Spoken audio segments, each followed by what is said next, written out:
आज मैं और उर्वा बताओ इनको। आज मैं और उर्वा जो है ना वो कीबोर्ड की सफाई करने लगे हैं। ये है जी हमारा कीबोर्ड, इसको कहते हैं जी मैकेनिकल कीबोर्ड छोटा वाला।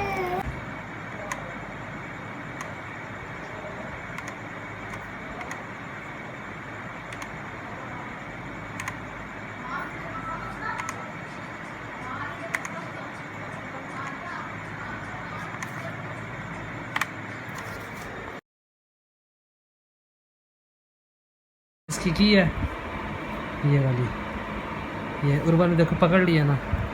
बस अब उर्वा जो है वो शुरू करने लगी है। हाँ ऐसे करके ठीक करिए बेटा, ऐसे ही करके उतारने हैं, ऐसे नहीं की के साथ, इसके साथ उतारने हैं। हाँ उतारो, हाँ बिल्कुल ठीक, शाबाश, ऐसे करके उतारते होते हैं।